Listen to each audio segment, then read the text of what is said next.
Asgaitezen lehendabiziko gonbidatuarekin, Oier dantzaria da eta dantza.euseko kidea. Euskal dantzen ikerketan eta divulgazioan ari da eta gaur aurreskoaren jatorria azalduko digu. Gurekin da Oier Araolaza Arrieta.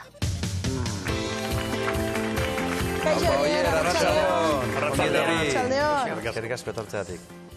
Euskal dantzen ikertzailea zarazu eta aurreskoaren jatorriari buruz galdetu behar dizugu, baina esan digute zute jarri behar dugula, ezta?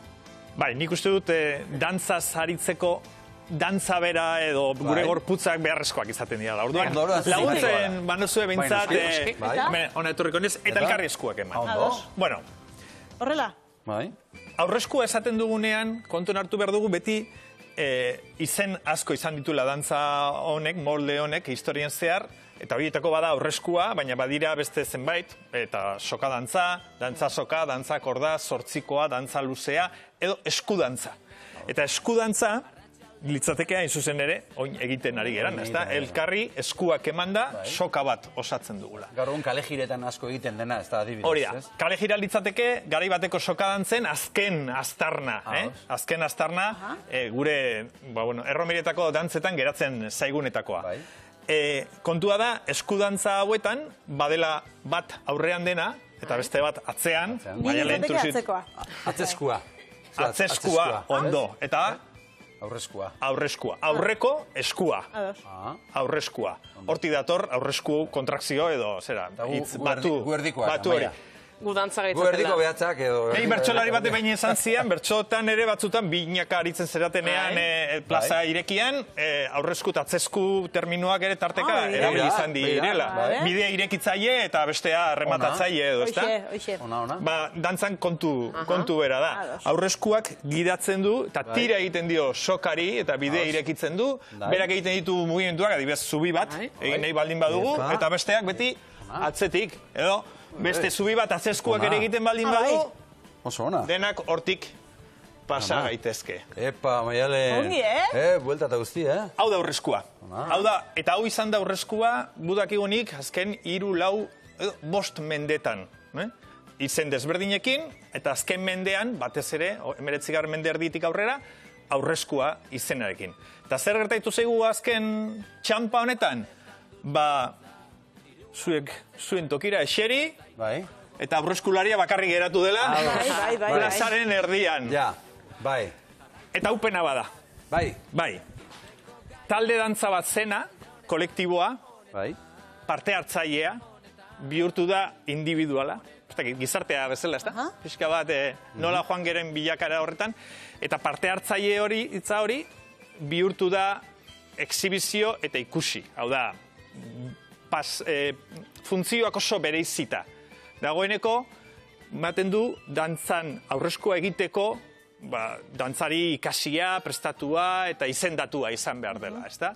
Eta hori ez da izan, aurreskuaren muina. Aurreskua izan da, elkarrekin, dantza egiteko, ospatzeko, eta edo zein momentutan erabiltzeko dantza. Alare, Oier, hemen irudikatu dugun aurresku hau, musikaren erritmora joaten zen, dantza egingo zuten, noski? Ukitugu oinak altxea lurretik, baina... Bai, hori da. Zenbait momentutan mugitu oinez mugitzen da, hori indun bezala, eta beste zenbait momentutan aurreskulari horrek, taldeak idatzen duen horrek, egiten ditu dantza zehatz batzuk gaur egun aurresku bezala ezagutzen ditugunak. Aurkez aurke edo desafioa, agurra, zortzikoa, alpargata edo eskualdatzeko doinua edo aseri dantza. Hoiek dira, ustez, aurreskuak eta baita ere sokan zirenak zenbait momentutan egiten zituztenak. Atzeskuak ere parte hartze garrantzitsua izaten du horretan, baina gidaritza aurreskuari dagokio. Eta hor metonimia gertatu da. Hau da, parte batek guztiari izena eman, eta gero berriz ere guztia galdu eta bakarrik lehenengoa geratu. Eta zuk orain azaldu diguzu modu horretan, elkarri eskua eman da, eta aurreskua eta atzeskua, eta esan duzun formato horretan, egiten da Euskal Herrian dantza hau herriren batean, festaren batean? Bizi dago. Bizi dago eta gertatzen dena da, ez dagoela gure begiradan kokatuta, eta orduan gutxitan askotan gertatzen da, ez? Betaurrekoak ez, betaurreko moreak feminismoa ongi ikusteko erabiltzen ditugun bezala, dantzaren aldetik, soka dantzak ikusteko ere, jantzi behar izaten ditugu betaurreko horiek. Baina behin jantzi ezkero berehala hasten gera ikusten. herriko hainbat eta hainbat, herrietako hainbat eta festetan izaten dira aurreskuak eta soka dantzan, sokan egiten direnak, orain sartu aurretik, erregidore den Enekorekin, esan dit, Legazpin bere berak ezagutzen zituen, ez? Bera dantzaria ere bai, eta jakina. Legazpin, badira, espata dantzan ondoren, eta baita ere kapela dantza bezala aurreskua egiten da. Eina herri guztietan badira, horrelako sokan egiten diren aurreskuak oraindik egiten direnak. Eta ez bakarrik herrietako festetan. Baita, bestelako ekitaldi instituzional eta zera batzuk ere egiten ari dira azken urteotan era honetara, garai batean egiten ziren bezala. Oier, baina eskutik helduta ez ezik, esango nukenik, batzutan zapia ere bai, ez da? Baita? Bai, zapia... Ez da gauza bera. Bueno, zapia da momentu zehaz batean, gure historiaren eta dantzaren ibilbidearen momentu batean, Elizak sartuko duen zerbait, ez soka osatzeko, baizik eta eteteko. Hau da, eskuen arteko kontaktu hori eragozteko. Bai, hori pixka bat ulertzen zen hor bazela neskamutien artean, horrelako kontaktu fisikoa posible egiten zuna, eta baita ere beste zerbaitetarako bidea eman zezakena, eta horrek, kezka eragiten zuen, eta bai, hori saiesteko, ezarri zen. Aita Larramendik, Manuel Larramendik, horren aldeko, hainbat idatzi egingo ditu, hain zuzen ere, bazegolako ikuspegi bat, sokadantzak ez zirela behar bezain txukunak edo zera, ez? Batez ere neskamutien arteko harremanean bide asko irekitzen zituztela, eta horiek eragozteko batzuk pentsatzen zuten onena, sokadantza guztiak debekatzea zela, eta beste batzuk, Aita Larramendik kasu, esaten zuen, zapia jarrita egin ezkero, ez da izango horren besterako, eta... Soluzio bat. Hori da. Zapia zen preservatiboa bezala, gutxi gora bera, ez? Tartean, zerbait jarrita. Eraztuna ez jartzeko korapiloa egin ez da, zapiari. Preservatiboa gehiagin izan, frenoa bezala, frenoa gure Aitor Amonek dantzatzerakoan erabiltzen zutena, ez? Lotuan egiteko. Oier, argazki batzuk jarriko dizkizugu, argazki zaharrak dira, ustez? Eta zuk azalduko diguzu irudi batzuk dira. Ikus ditzagun, irudi horiek. Ea ba. Mentxe? Mentxe. Bai, bira, hau da, ezagutzen dugun aurresku baten filmerik zaharrena. Bai? Bai. 1921 da, eta Santurtzin emakumeek egina da. Hau berriz Donostia da. Donostian agintariak aurreskua egiten. Ikusten duzue, hemen desafioan ari da, aurrez aurre, alkatea izango litzatekena, eta bere parekoa edo. Ikusten ditugu beti lehen irudian aurreskularia bakarka, baina atzean ikusten dituzue nola ari diran sokan. Hau da, agurra edo ongietorria ematen ari deanean, azken batean agurra bezala ezagutzen duguna, da sokara norbait gonbidatzen dugunean egiten diogun harrerako dantza.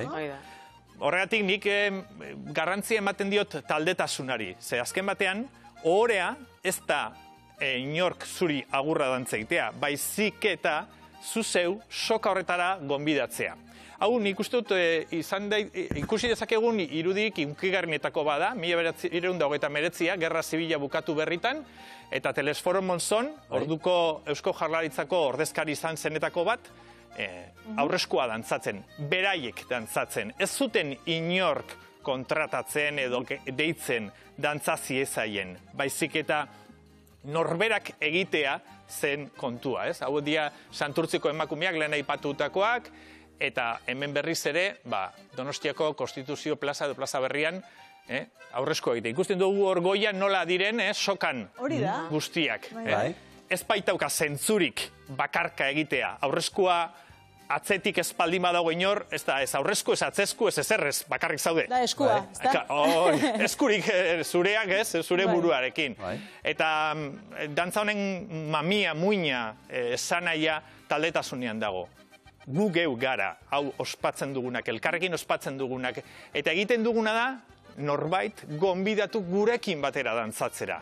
Hori da, ohorea da, sokako parte izatea eta horretako ospakizun horretan, elkarrekin eskutik dantza egin alizatea. Eta, Oier, esan dezakegu aurreskua euneko eunean gurea dela, euskal jatorrikoa dela, bestera batera galdetuta nahi baduzu, sokadantzak Euskal Herritik kanpora ere egiten dira? Bai, sokadantzak mediterraneoar buelta osoan, bai ipar eta bai hego kostalde osoan ohikoa dira. Greziar garaiko eta gainera esango genuke mito greziar, aintzinako greziarretan ere agertzen zaizkigu sokadantzak.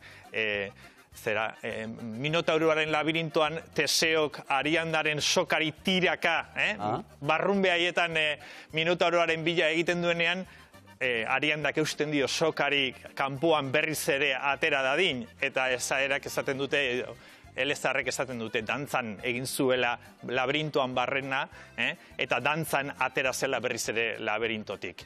Eta, bai, Europa osoan ohikoak dira, edo izan dira, sokadantzak, eskuz esku dantzatzen direnak, baina, guztietan gertatzen den bezala, bakoitzak berea eta forma zehatzak, sokadantza horiek euskaldunok gurera ekarri eta gure eginda bizira ditugunak, zein bat okitan galdu dira, baina euskaldunok ointxe gutxi arte eutxi diogu azken aldian, ez dakit ja ezote gauden galtzen sokaren muina, aurreskuaren muina dena.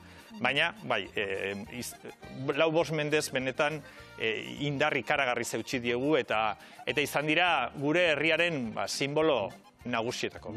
Oier, jarraituko dugu zurekin honi buruz hitz egiten, ze galdera gehiago ere baditugu egiteko, baina